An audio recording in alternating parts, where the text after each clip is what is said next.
Hi friends, Father Kerry Walters here, pastor of Holy Spirit American National Catholic Church. This is another Holy Spirit moment, this one reflecting on what happens when religion dies.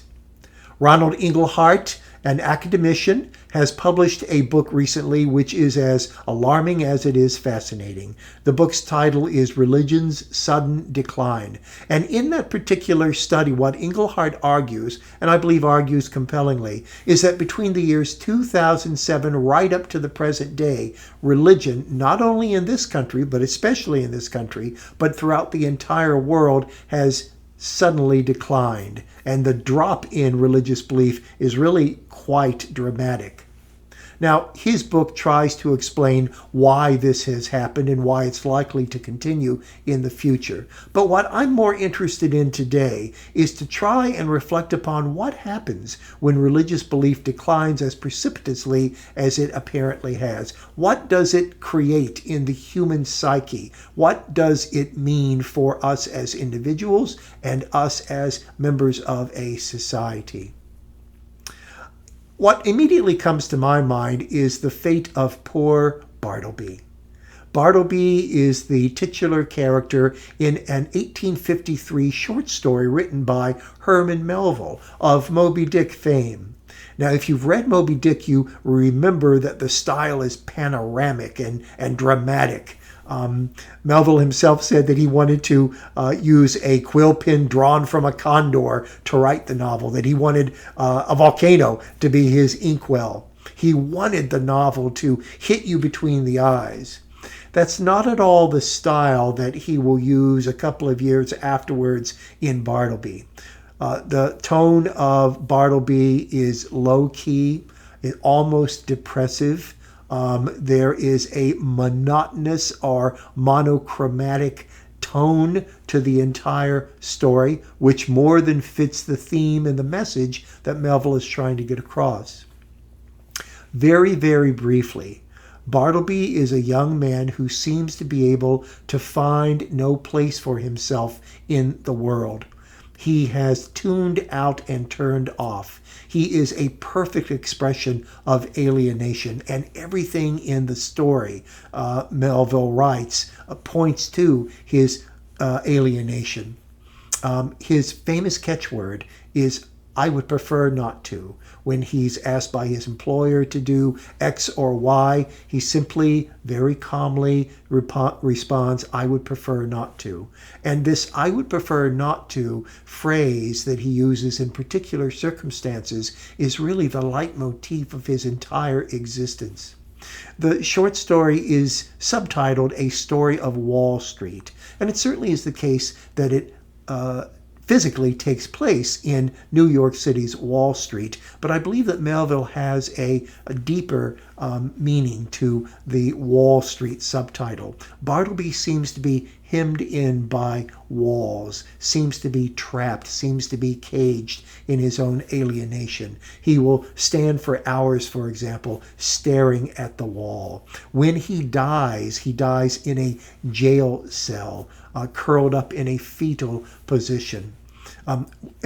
Before we meet him in the short story, we discover that he had once worked in the dead letter department of a post office. Letters that have no destination, letters that are walled in. Bartleby is a perfect example, it seems to me, of an individual who has lost a sense of meaning in his own life or a sense of meaning in the broader scope of existence. And as a consequence, he finds nothing that is of any interest to him, nothing that he can take delight in, nothing that angers him either for that matter. He simply goes through life as a kind of wraith or shadow. And when he dies just as anonymously as he had lived. In a certain kind of way, Bartleby is the ancestor of another fictional character, the Hunger Artist, which is the title of a story written in 1922 by Franz Kafka. A hunger artist, according to Kafka, is a circus act, a carnival act, a person who can go for days and weeks and months and years without eating, and people will come to view this strange anomaly. At the end of the short story entitled A Hunger Artist, the hunger artist, who is the main character in the story, lies in a cage dying.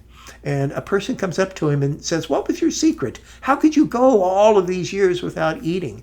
And the hunger artist says to him quite simply, "I never found anything I wanted to eat." To never find anything that one wants to eat, once again, is an expression, a literary expression of deep, deep, deep alienation, of feeling estranged from life, estranged from anything that existence has to offer. One is walled in or caged in by one's own estrangement. The psychologist Victor Frankl, who is famous for founding the therapeutic school of logotherapy, would call this an existential vacuum, the situation that Bartleby and the hunger artist find themselves in. And I wonder if when religion begins to decline, if we don't start to find ourselves in existential vacuums, we lose a sense of deep, deep meaning, of grounding to our lives and grounding to the lives of others, which we really do depend on, not only for psychic well-being and mental health, but for spiritual well-being and spiritual enrichment. If we're not careful, we find ourselves gutted of any firm ground to stand on when a sense of religion begins to wane, when we lose the assurance that the universe is benevolent, that religion brings in its wake.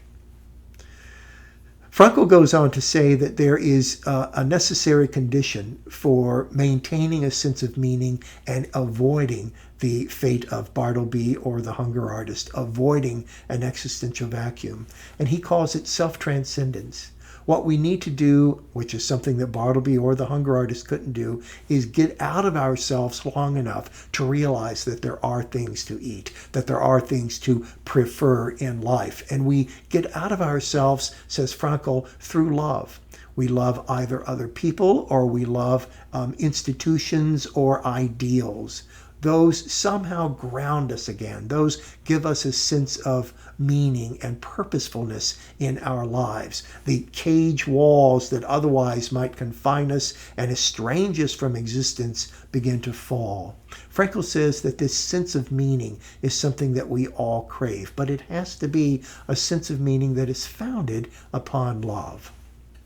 And that's an important point, it seems to me, founded upon love, because what we need to do is to recognize, as Plato told us 3,000 years ago, that the quality of love is determined by the object to which the love is attracted. Let me say that again. The quality or the value of love is determined in proportion to the quality or value of the object to which the love is attracted.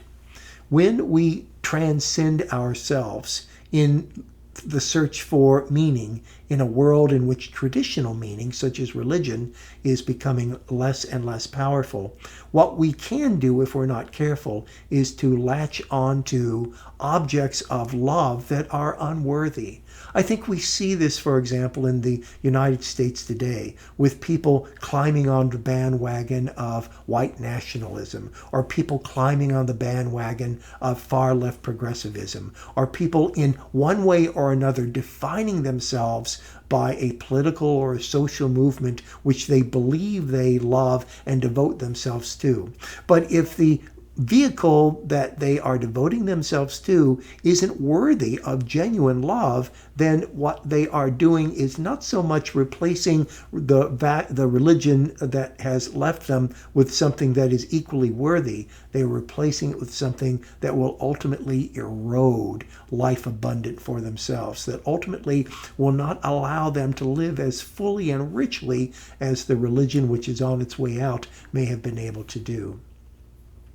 Victor Frankl argues that what we need to do is to make sure that what we love is worthy of our love.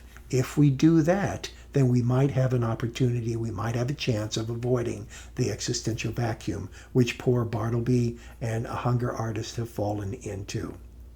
One thing, my friends, I believe is undeniable.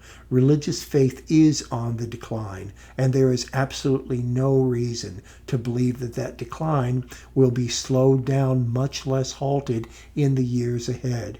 So what we need to do is to make sure that we have substitutes, we have replacements for the religion which is on its way out, which is waning. Substitutes that will allow people to transcend themselves and in genuine acts of love, because the love is directed at genuinely valuable objects of love. If we do not do that, then we may find ourselves in a situation, both as individuals and as a culture, in which we are so alienated that we would prefer not to, that we would find nothing that we actually wanted to eat. My friends, I'm Father Kerry, and this has been another Holy Spirit moment. Thank you so much for watching. I really do urge you to read Melville's little story, Bartleby. You can easily find it online. I'll see you next time. If you wish to subscribe to Holy Spirit Moments, I invite you to do so. God bless.